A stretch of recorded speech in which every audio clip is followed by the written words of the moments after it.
Hello tout le monde, aujourd'hui je vous présente le Rolver canon plat.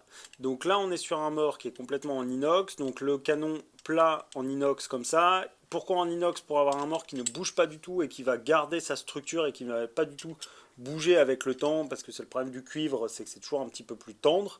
Donc là on est sur un canon qui est un peu spécial, qui pivote comme on le voit là, qui pivote sur un axe à 90 degrés. L'idée étant de toujours avoir ce canon qui reste bien à plat sur les barres du cheval et dans la bouche du cheval en suivant son angle tête en colure dans ces 90 degrés là.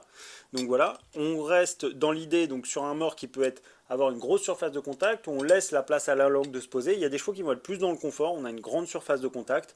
On n'est pas sur un mort grand public, on s'adresse clairement à une clientèle, à des cavaliers plutôt professionnels ou bon amateur. C'est très intéressant, il y a des chevaux qui vont être dans le confort avec ce genre de choses. Maintenant, ça ne va pas à tout le monde, donc il faut un peu s'adapter. Donc là, sur celui-ci, on est sur des anneaux de Rolver de 70 mm, donc assez standard. Donc je rappelle, les anneaux de Rolver, on passe le montant par ici et ils ressortent par là. On vient fixer ses rênes sur le petit anneau du Rolver en dessous. On va pouvoir l'utiliser éventuellement en 4 rênes ou bien avec des alliances, etc.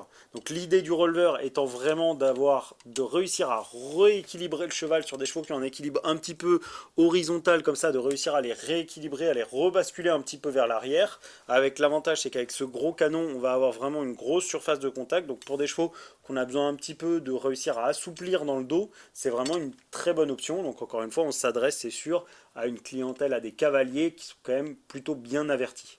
Donc voilà. Celui-ci, à l'usage à l'entretien, un simple rinçage à l'eau, ça suffira. Il existe en 125 et en 135. J'espère que cette petite vidéo vous aura aidé. Si jamais vous avez des questions, n'hésitez pas à nous les poser sur les réseaux sociaux. Et je vous dis à très bientôt chez Jumpin.